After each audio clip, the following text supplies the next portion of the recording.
Whether you're in North or South Carolina or anywhere else in the world, enter the Cat Cave with Michael Davis and Ryan Frick to listen to your favorite Carolina Panthers podcast. We're a part of the Keep Pounding Podcast Network, powered by Fans First Sports Network, the same place that brings you Believe in Panthers with former Panthers running back Jonathan Stewart. That brings you Embrace Debate. That brings you Inside the Vault. And now you're allowed to enter the Cat Cave with us on this Wednesday afternoon. I'm with my guy, Bully Rye. How are you doing, my man? I'm good, man. Listen, we're like less than 2 weeks away from football. I mean, college football week 0 is this week. It's that time of year. If we could just get out of this heat, we'll be good to go. This heat has got to get out of here. But I'm super excited for football season, man. We're almost there. Almost there. We're so close. I mean, we've had some preseason games, but man, I'm telling you, man, I talked about this with Esteban on another podcast I do. It's like from mid-February to mid-August, you're like you have basketball, you have hockey, you have baseball, but it's just struggle. And then when you get mid-August to mid-February, you're just loving life. I don't know if you would given the XFL a try. The XFL was really entertaining football, extremely entertaining football, if you will. But that's neither here nor there. Listen, it was better than the like USFL. I'm with you, but the XFL was more entertaining than any of the preseason games have been, and it's been more entertaining than anything the USFL put out for the entire season. The XFL was fantastic, so I'd argue about 10 weeks after the NFL season is when I start to get really antsy for the NFL again. But, that's neither here nor there. Regardless. You did enjoy it. Whoever won that XFL fantasy league? Oh, my buddy Aaron won it. Yeah. Okay. Yeah, Aaron Thompson of Carolina Business Equipment. Another free plug for him. Yeah. It's yeah, we finished 1 and 2. Aaron won, me too. I don't want to talk about it because my guy sort of took a dive there at the end of the season. So well, hopefully the Panthers don't take a dive at the end of this season, but it's still the preseason right now. And we've mentioned on the show, the Panthers went through a lot of changes this offseason. They basically revamped their entire offense, and they've been getting the starters some playing time in preseason. Well, right now, it looks like the Panthers do plan to play their starters in the preseason finale this week. They played the Giants week 2. They lost that, even though the score doesn't matter, 21-19. They play the Lions this Friday night in Carolina, and plan to play their starters to fine-tune this offense. Ryan, we've seen it happen in preseason where some key guys get hurt before the season even starts. Do you think it's wise to play guys that you are pretty sure are going to be on this 53-man roster this week against a team that you're also fond of, the Detroit Lions? It's necessary at this point. I mean, you got a rookie quarterback. You have an entire new look offense, with the exception of a couple of the receivers that were on the squad last year. You need to have reps, real-time reps, to get ready for the regular season. And the offense, despite the fact that they put 19 points up against the Giants late in that game, the offense hasn't looked good. You mentioned, well, what if somebody gets hurt in the preseason? Well, they're going to get hurt in week 1 if they don't get hurt in week 3 of the preseason. Like, if somebody's going to get hurt, they're going to get hurt. It doesn't matter if it's a preseason game, regular season game. And sure, you're going to be upset if you lose a key guy in the preseason finale, but you're going to be that upset if he gets hurt in week 1. The bottom line is you got a rookie quarterback who has not been able to get any sort of any semblance of consistency when it comes to this offense. He's thrown 12 passes in 2 preseason games. I don't think he's gotten past the 50 on either drive that he's been the quarterback for. You could argue maybe a guy like Miles Sanders, Adam Thielen doesn't need to be, lining up, but the rest of these guys, they need every rep they can get. I mean, there's still guys that are vying for roster spots, guys that are still vying for starting spots on this roster. So do I think they need to play a full game? No. That's from a fatigue standpoint, I think that's dumb. But play a full half. And if you haven't gotten anything going, keep them on the field. Yes. A Play full a full half. Yes. of a game that doesn't matter. Listen, if you play a half of football with your starters in the preseason and you can't find the end zone, then there's bigger issues at hand. If you play a half of football and you don't get in the end zone with a Bryce Young led drive, then they need more reps and keep them in the game. I mean, you can make the face all you want. If you're listening and you're thinking about, wow, this guy's an idiot, like by all means, come at me, bro. Like come find me. But the fact of the matter is that you cannot build consistency. You cannot build some sense of development with this offense without having them on the field. So you'd rather them only play like another 2 or 3 drives and then come in week 1 with absolutely no momentum going for this offense? You got to get them going. And this is the time to get them going with a backup defense playing in Detroit in week 3 of the preseason, their last preseason game before they have to start making roster cuts and deciding who's going to be what for this roster. You got to play. And if I'm the Panthers, I'm playing my starters for an entire half unless they can show that they can get this offense going in less time. Or if they can't get the offense going and they don't find the end zone with Bryce Young, then they need to keep him in the game until he finds the end zone, period. Ryan, you're that type of manager at an 8 to 5 job. If the job's not done at 4:59, you'd make us stay till like 7:30, 8 o'clock. Why wasn't it done? Why wasn't it done? You had 8 hours to do it. Why wasn't it done? What kept you from doing it? Because that's another conversation we need to have. Wow. If you had 8 hours to get the job done, like maybe something came up and that's understandable. But you've had 3 weeks to get this offense figured out and they don't have it down. So why haven't they been able to get it down? Because they haven't gotten real-time reps in a real-time game. Anything that was any sort of meaningful. And you could still argue that preseason week 3 is not meaningful. That's fine. But when you've got a rookie quarterback who needs to feel comfortable in that offense, who needs to get used to playing behind him on offensive line, that's going to make him uneasy. So let's talk about this, because if the whole starting offense is playing, maybe not Miles Sanders, maybe not Adam Thielen, and you feel good about those guys, you put Bryce Young out there, okay? A lot of jokes have been made about his stature. I don't think that's a concern personally, but playing devil's advocate, you put him out there, and let's say, he has a bad sack, somebody blows by Akeem Ekwonu, and now your number 1 overall pick that you trade up for is now down 6 weeks with a collarbone injury. Okay. Or even worse, we talk about how bad this offensive line's been.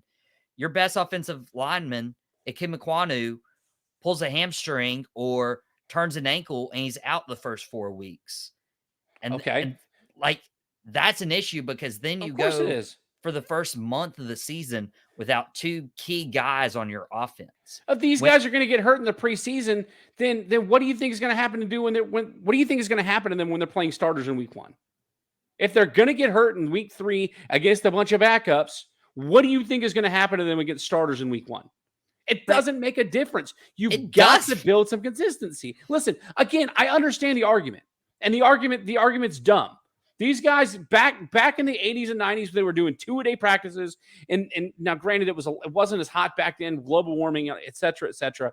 But the 2-a-day practices, you didn't see guys dropping left and right in the 80s and 90s. You didn't worry about, is your starting left tackle going to get hurt playing 4 drives in a preseason game? No, nobody cared, because the guys didn't get hurt as much as they do now.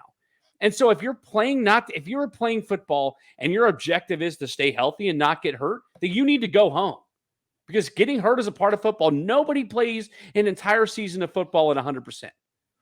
And if you think that somebody's going to get hurt in week 3 of the preseason, so let's go ahead and save them until week 1 of the regular season, what's a week difference going to make?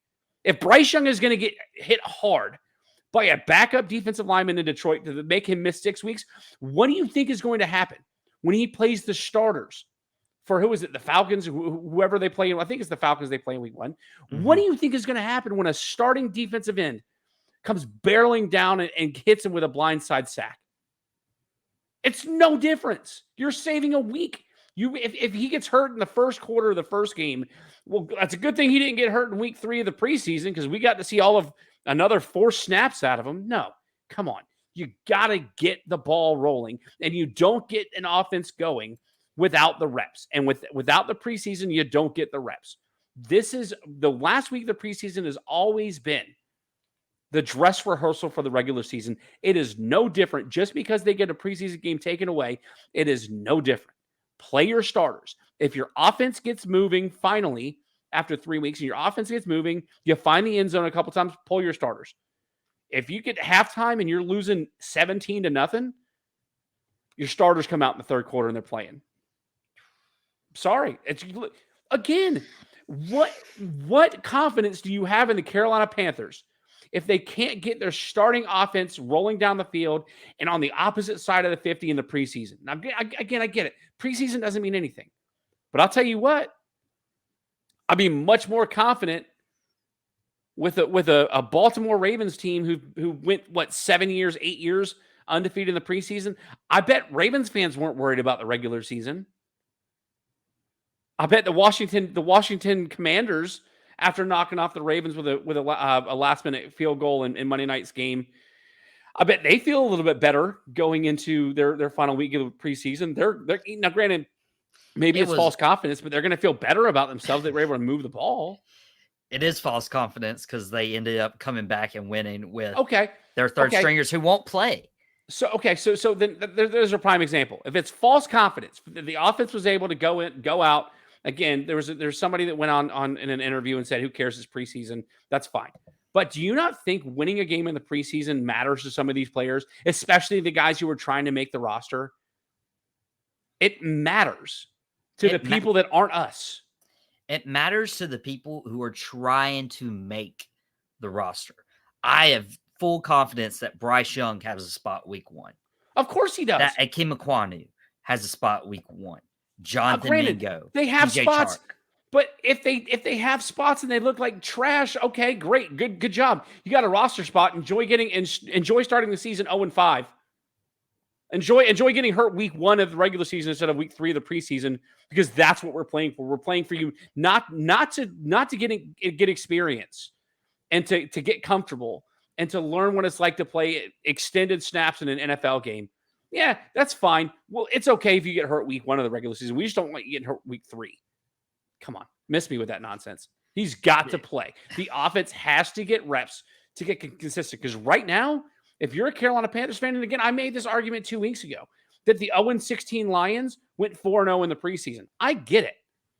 But if you're going in the preseason and you're looking like hot garbage with a new offense, a new coaching staff, all new players on your offense, you got to get experience. You got to get those reps. They've got to play. And they've got to play extended snaps. Again, unless they finally figure out how to put it together in the first quarter to quarter and a half, and they're able to find the end zone or score some points with the starting unit, then you can pull them. Until then, nope.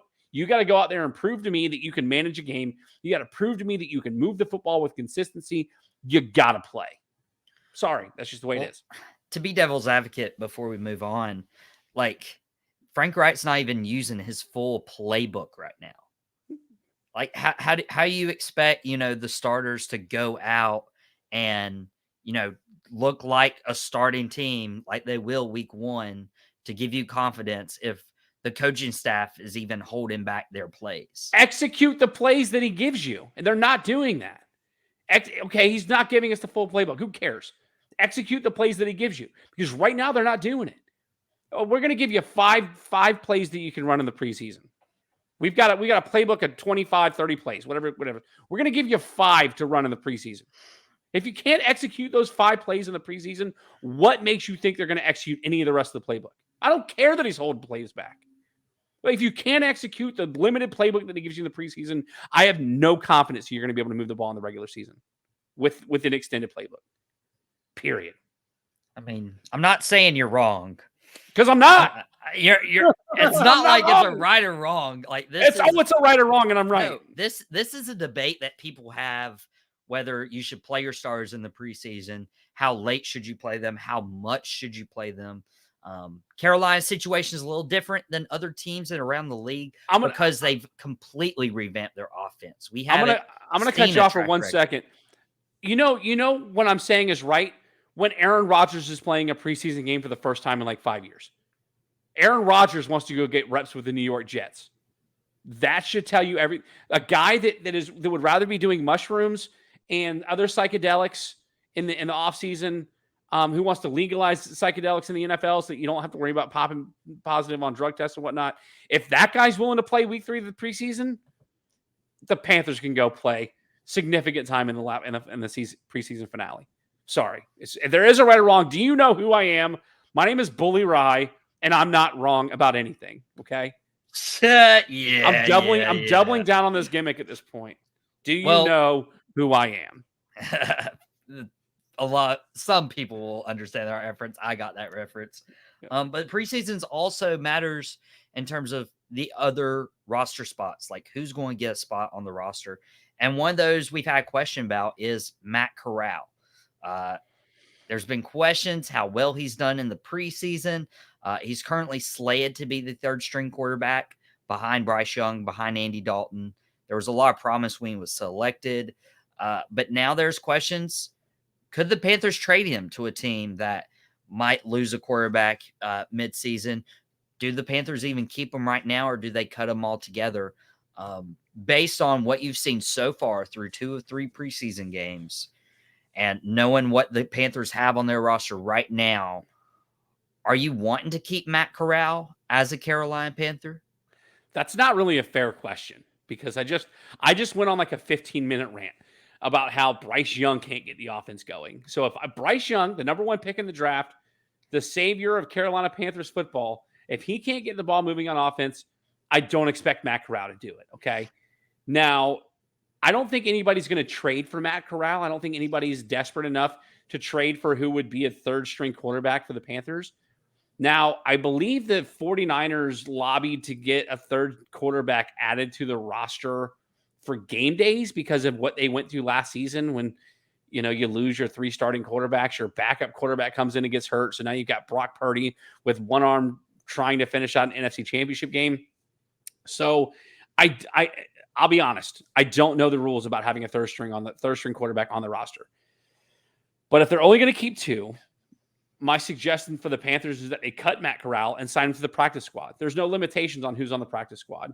And if somebody really likes Matt Corral's promise and likes the prospect of Matt Corral, they'll sign him off the Panthers practice squad if that's what they really want to do. But I think unfortunately, this is a conversation we didn't want to have coming into this season when the Panthers went out and signed Andy Dalton after they drafted Bryce Young. We all sort of saw the writing on the wall for Matt Corral. And as a guy who doesn't like Lane Kiffin, a guy who saw Matt Corral beat the ever-loving crap out of my Gamecocks down in Mississippi, I still have to say that I like Matt Corral. I think he has great arm talent.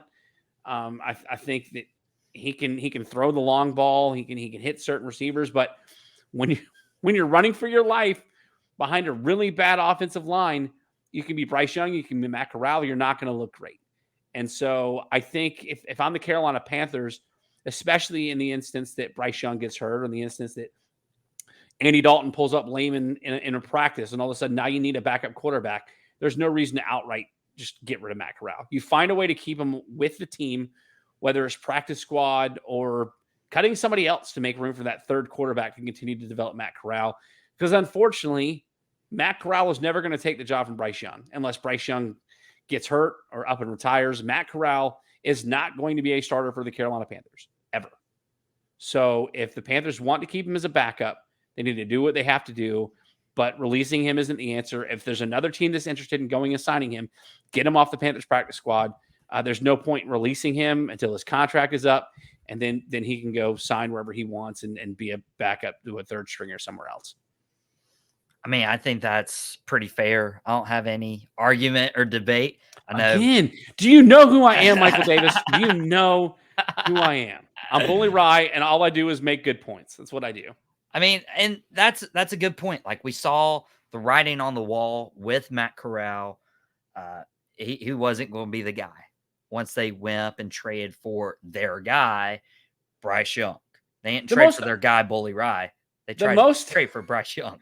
The most unfortunate situation for Matt Corral is that he got hurt before the season started last year, because you and I both know He didn't have a that chance.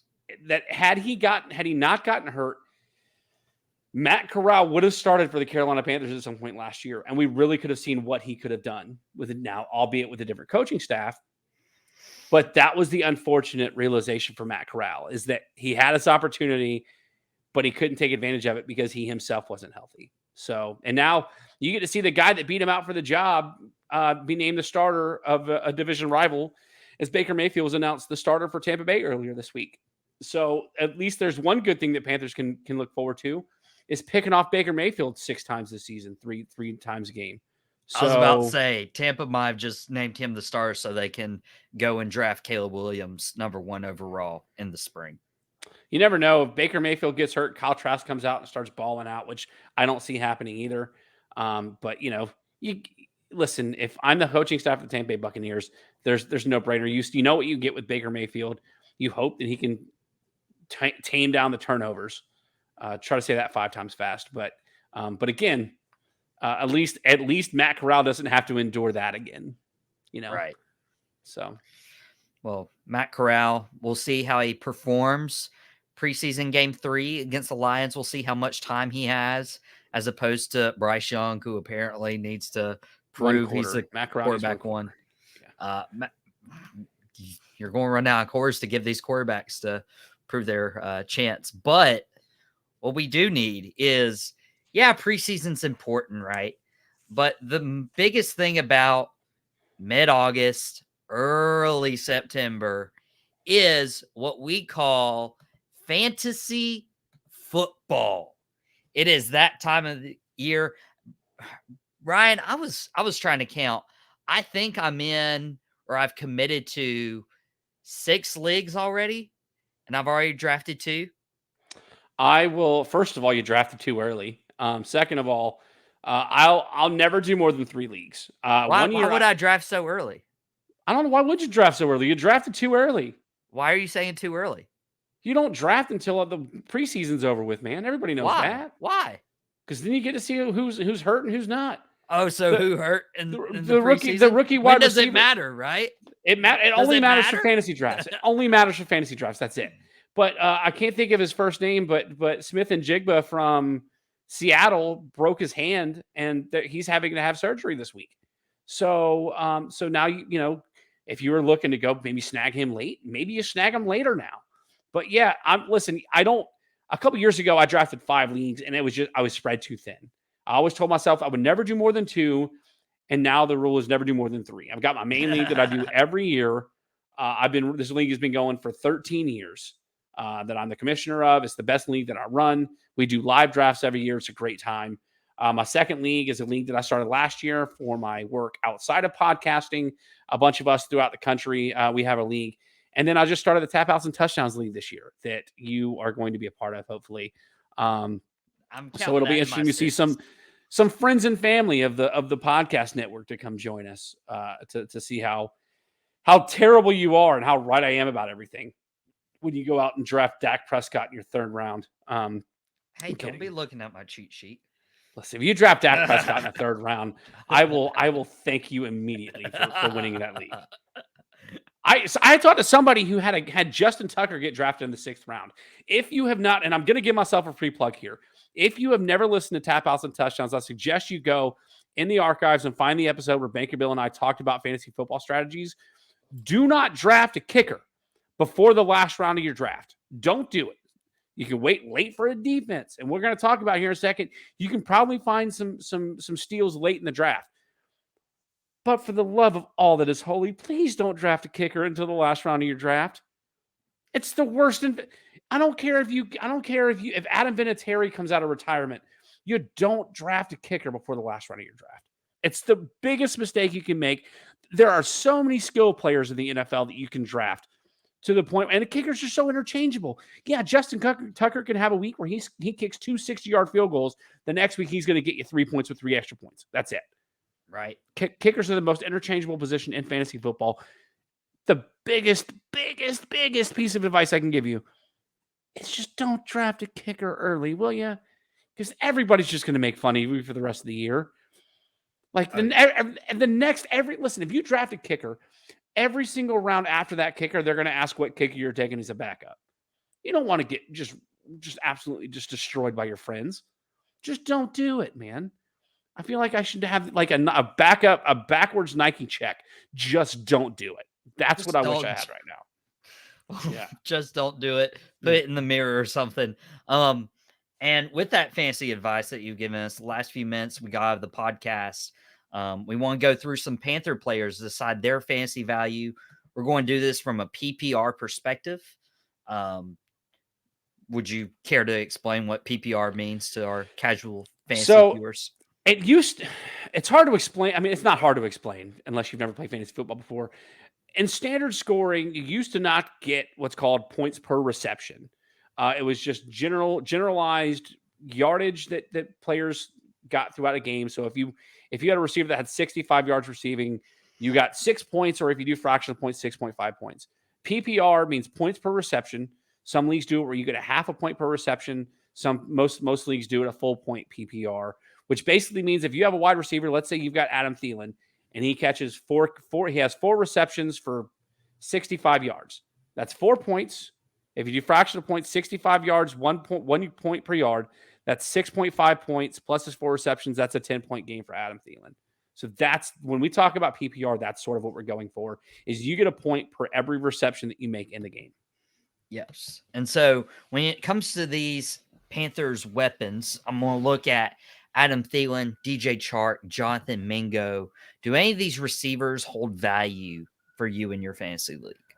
They hold value, but when you talk about value, and a lot of the fantasy experts will come on and tell you, it's about getting value for your pick. So if you think that Adam Thielen is going to have a great year, fine. Do your research whether you're drafting via ESPN, CBS, NFL Net, or the NFL.com, or any Yahoo, whatever the case is. Generally, there are cheat sheets out there that show where people are generally drafting different players in the NFL. There's experts that rank them as well.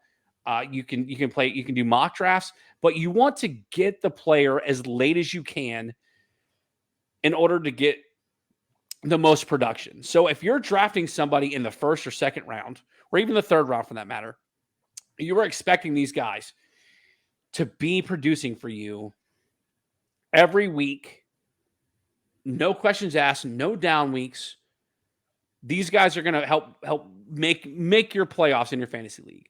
And when we talk about value, we talk about guys like Adam Thielen, DJ Chark. These guys you don't want to draft too early. There are a lot of other guys that are ranked higher amongst all the experts. If you go and look at their average draft position or ADP, you see where they're generally getting drafted. Now, if you want to reach because you think that they're really, really going to do well for you, you need to look at the players that you're getting, that you're not getting in turn for getting the guys that you want to be a homer for the Panthers. I think Adam Thielen's probably a good mid-round pick, somewhere between maybe round 8, round 12. DJ Chark even later than that. And Mingo, listen, Mingo is he's an enigma, if you will, because you don't know what you're going to get from him. You've got a lot of balls to go around in this offense if they can get the offense rolling. And so you don't want to draft a rookie wide receiver that is not being talked about as being your lead receiver. We're not talking about Jalen Hyatt up in New York with the Giants. We're not talking about Smith and Jigba, who just broke his hand for the Seattle Seahawks. That was going to be a big weapon alongside DK Metcalf and Tyler Lockett.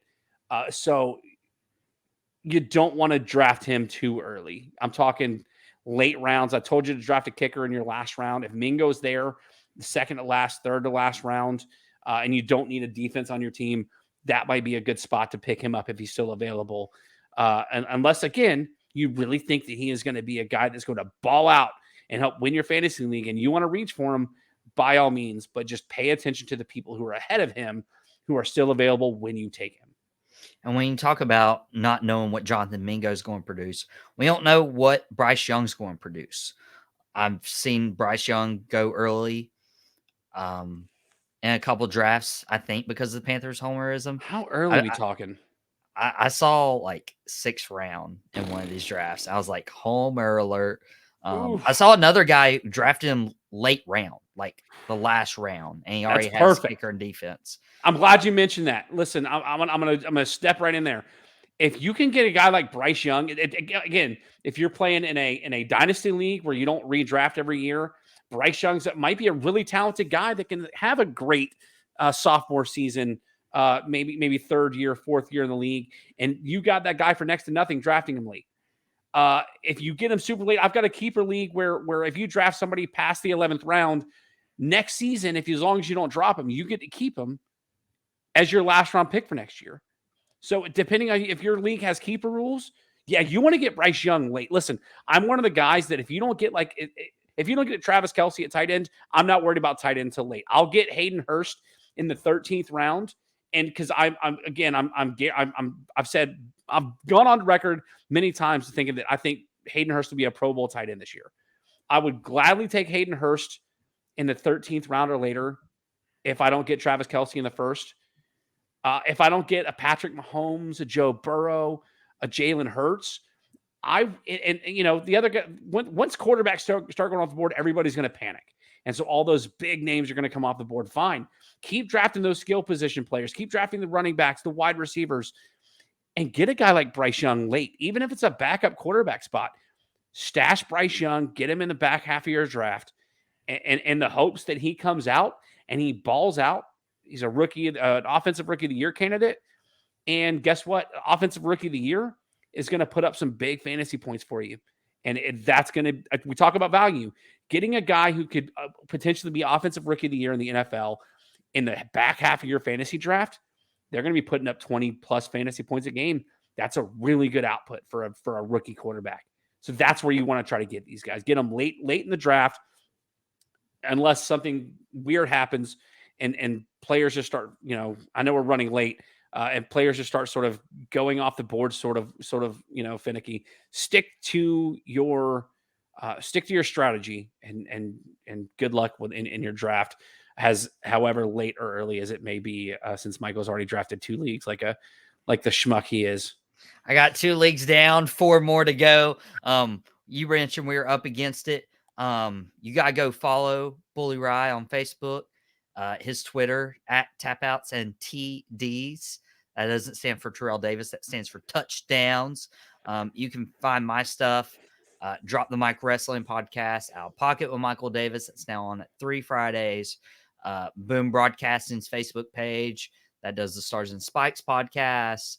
A lot of stuff. I feel like I've forgotten a couple things, but these are the 2 faces you see everywhere on Tobacco Road Sports Radio's YouTube channel. Subscribe, go be their 900th subscriber, and then, of course, exit the cat cave. Until next week, listen to more content by myself and Ryan on that Tobacco Road Sports Radio's YouTube channel, and more Carolina-centric podcasts on the Keep Time Podcast Network, powered by the Fans First Sports Network. Everybody, best of luck in your fantasy leagues.